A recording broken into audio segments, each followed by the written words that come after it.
Now we're talking about chapters 9 and 11, introducing and concluding your speech. Now the introduction and conclusion are very similar. They both overview and summarize the body of the speech. They also get attention or end strong. So they're very similar, just kind of in reverse. So first we'll talk about the introduction. The introduction is really important. It's generally only 10 to 15% of the entire speech time. And so that means if your speech is 5 minutes long, your introduction should be about 45 seconds. And this 10 to 15% of your speech can either make your audience interested in what you have to say or cause them to tune out before you've really even gotten started. So that little tiny percent is a big deal. The introduction has 5 main functions. First, you want to gain audience attention and interest. A lot of times the first mistake people make is that they just assume people naturally listen because someone's speaking. But as you know, you don't always listen when someone's talking. So you do need to gain attention. They might be polite and not talk while you're speaking, but it's still important to make them listen, not just sit there nicely. And if you don't get the audience's attention at the onset, it will only become more difficult to do so as you continue speaking. So first function, gain audience attention. Secondly, you want to state the purpose of your speech. It forces you, the speaker, to be mindfully aware of explaining the topic to your audience. It also sort of guides your research, organization, and development. And a clear purpose really provides the audience with a single, simple idea to remember. Even if they're temporarily distracted during the body of your speech, hearing the purpose helps them really identify at least what you're talking about. The third function is to establish credibility. And credibility is just being understood. And if your audience doesn't perceive you as being credible, then your expertise and passion for that topic won't even matter. You have to be understood as, and it's the audience's perception of your credibility. So you have to establish your credibility so they can perceive you as being credible. James McCroskey and Tevin came up with 3 main factors of credibility. First is competence, and this is the degree to which a speaker is perceived to be knowledgeable or an expert in a given subject by an audience member. The second factor is trustworthiness, and this is the degree to which an audience member perceives a speaker as being honest. And the third factor is caring or goodwill, and this is the degree to which an audience member perceives the speaker as caring about the audience member. So you have competence, trustworthiness, and caring all feed into your credibility. The fourth function is provide reasons to listen. You need to tell your audience why they should listen to your speech. Don't just assume that they're going to make their own connections to your material. You have to explicitly state how your information might be useful to your audience. And you need to build a bridge to the audience by explicitly connecting your topic to their possible needs. And this is one of the main parts of the introduction. It's in the template, so make sure you're hitting that one. And then the fifth function of the introduction is to preview main ideas. And a preview establishes the direction that your speech will take. We sometimes call this signposting because you're establishing signs for the audience members to look for while you're speaking. So your preview might be, we're looking at X, Y, and Z. And so your audience goes, okay, they're going to talk about X, Y, and Z. I'm going to listen for X, Y, and Z. So kind of going back to the attention getter, which is the first step of the introduction. This is a device the speaker uses at the beginning to capture an audience's interest and make them interested in the speech's topic. And there are 4 things you need to consider when selecting an attention getter. First is appropriateness or relevance to the audience.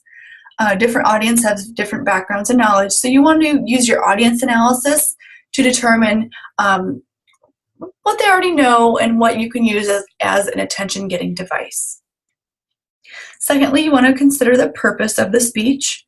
Again, inform, persuade, and entertain are the 3 purposes. So you want to select an attention getter that corresponds with your basic purpose. The third part is topic. Obviously, your attention getter should have a relevant connection to your speech, and not every attention getter is appropriate for a given topic. If you have a really upbeat, exciting, humorous attention getter, that's probably not the best for a topic on death and dying or something sad. And then the fourth part is the occasion. And different occasions necessitate different tones, particular styles, manners of speaking. For example, an informative speech on the benefits of laughing should not be dull, dreary, and depressing. Now, we do have 11 attention-getting devices listed in the text.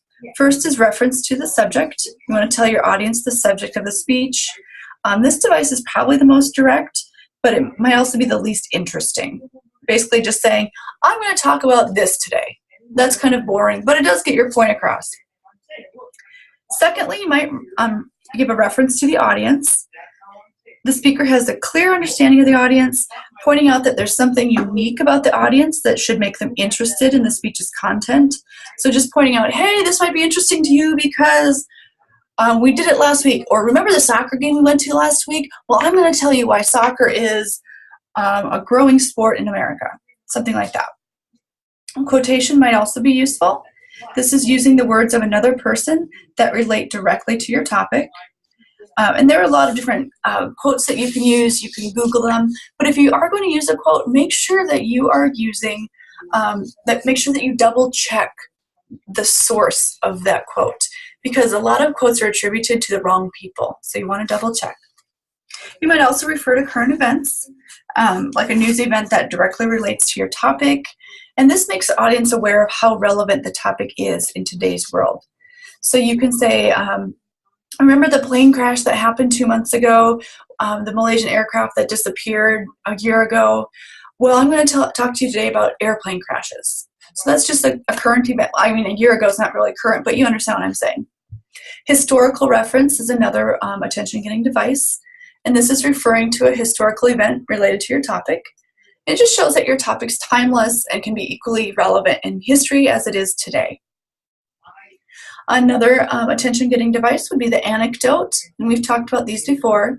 These are brief accounts or stories of an interesting or humorous event. A real story that emphasizes the speech's basic message would be good here. It can be a fable or an allegorical anecdote designed to teach a life lesson. Those are also useful. Those are types of anecdotes as well. Startling statement is another type of attention-getting device. You want to surprise your audience with some startling information. These might come in the form of statistics, strange facts. You just want to surprise the audience and get them engaged in your topic. It doesn't always involve numbers, but you can use strange facts. So did you know that a giraffe's tongue is actually black? Let's talk about some other animals and their interesting characteristics. Something like that. A question is another type. And there are two types of questions. There's a response question where you expect the audience to answer, and there's a rhetorical question where no actual reply is expected. I always caution against using questions. The response question because you never know how your audience is going to react, and rhetorical question because those are so overused that they don't really get your attention. They're not done very well. They're not creative. They're not interesting. Humor is another attention getter. It's a good way of focusing the audience. You do need to know your audience and understand what they will find humorous. But one of the biggest mistakes a speaker can make is to use some form of humor that the audience either doesn't find funny or finds offensive. The 10th type is the personal reference. You can tell a story about yourself relevant for the topic. And some of the best speeches do come from personal knowledge or experience. So if you have firsthand knowledge or firsthand experience, sharing this information also shows that you are credible during your attention getter. And finally, you can use a reference to an occasion. Now, this is only useful if the speech being delivered is for a special occasion, and so it's least likely to be used for college courses. In other instances, you might refer to the anniversary party that you're attending, or you might refer to the happy couple whose toast you're giving. So those are the 11 attention-getting devices. Next, we'll talk about 5 parts of an effective introduction, in addition, of course, to the attention getter. First, you want to link to the topic, and this is the shortest part of the introduction, and you just show that the attention getter relates to the topic. And some attention getters do need further explanation, like how it is related to your topic. Secondly, reasons to listen, telling your audience why your topic is important, including the significance statement, and spelling out exactly why your audience needs to listen. Third, again, appearing credible. And remember, it's ultimately a perception made by your audience. You want to make yourself appear competent. You do this by explaining to your audience why you're competent. You just say, hey, I've studied this, or if you're giving a speech on CPR, you can say, I've been a lifeguard, so I've been CPR certified for the past 4 years. And you just really want to establish your competence level. You can also make yourself appear trustworthy. And you do this, and this increases the likelihood that you'll be perceived. One way to do this is to use reputable sources. You want to use academic sources. You want to not use Wikipedia, remember? The worst thing you can do is just lie about information. And then the third way to appear credible is to show your audience that you care, showing them that you're ethical, you have their best interest in mind. And if you know that audience members will disagree with your speech, you want to acknowledge that from the start. Just saying, I know not all of you might agree with me, but hear me out. Here's why it's important to at least know the facts. So that's the third in appearing credible. Fourth is the thesis statement, which is a short declarative sentence that states the purpose, intent, or main idea of a speech.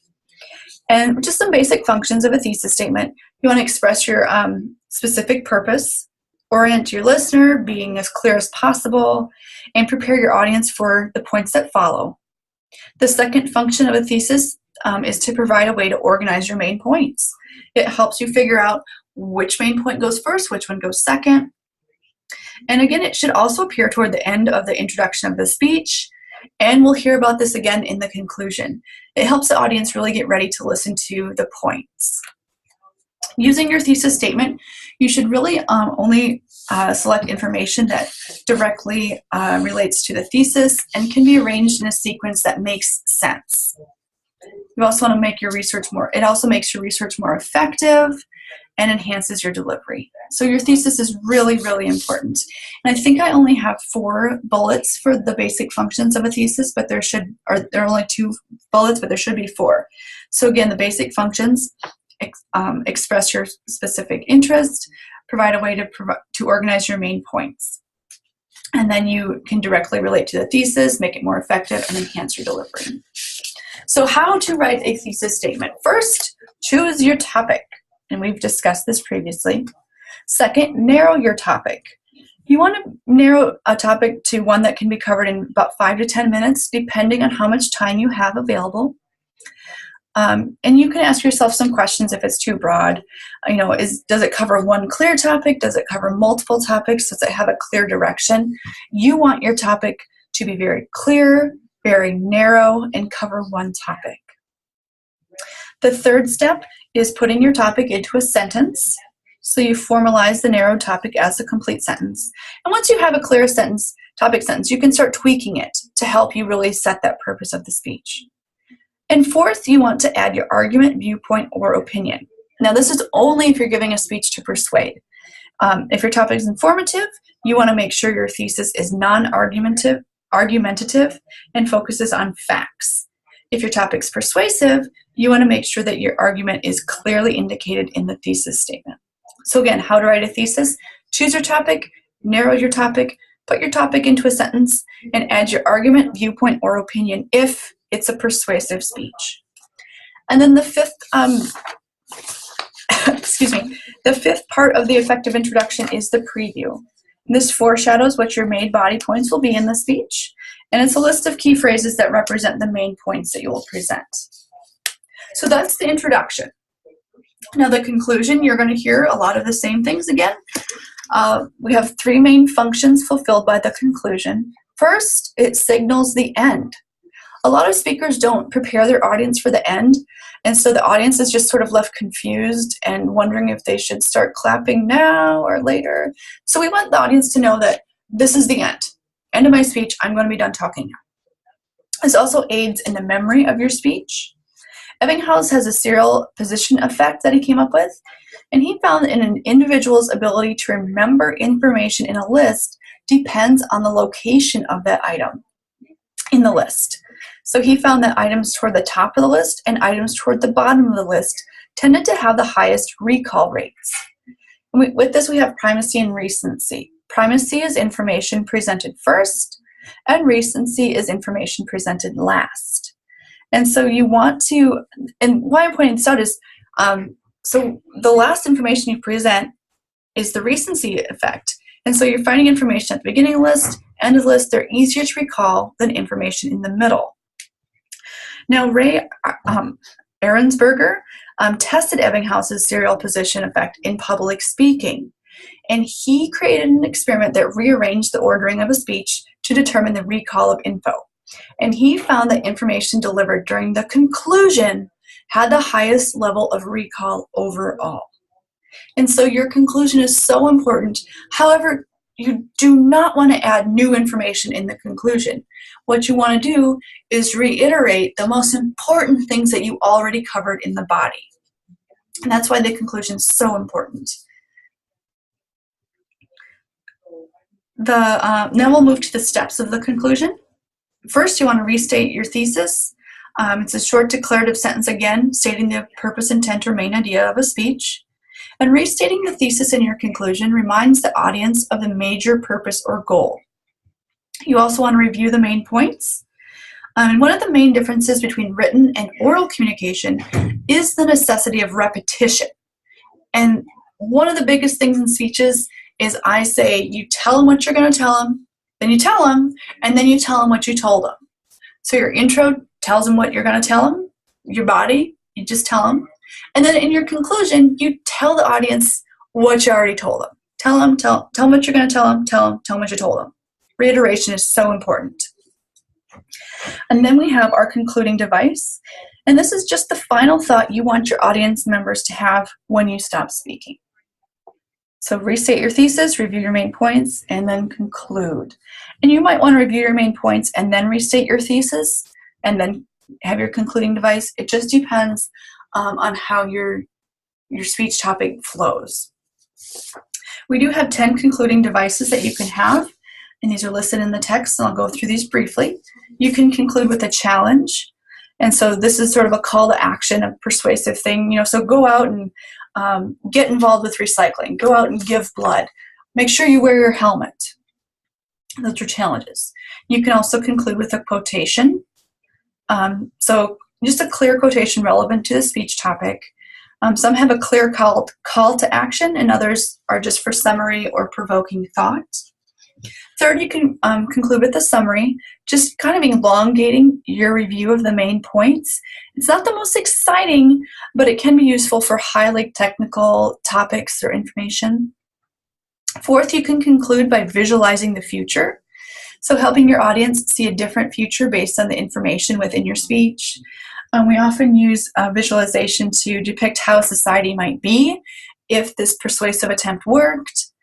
The fifth concluding device is conclude with an appeal for action. So this is when you ask your audience to engage in a specific behavior, to do or think something. It can be long-term or short-term calls to action. And again, this is more for a persuasive speech. You can also conclude by inspiration. And so you want to affect or arouse someone. You want to conclude. It's sort of like a call to action, but this ultimate goal is more lofty or ambiguous. And so I want you to go out and be the change you want to see in the world. Something like that. Very inspiring. You might also conclude with advice, which is a speaker's opinion about what should or should not be done. The problem with this is, not just one person's opinion is not necessarily any more correct or important than another's. There needs to be a really good reason for your opinion and therefore your advice. It should really matter to the audience. The eighth one, conclude by proposing a solution. So offering a solution. This I also don't recommend because you should have already proposed a solution in the body of your speech.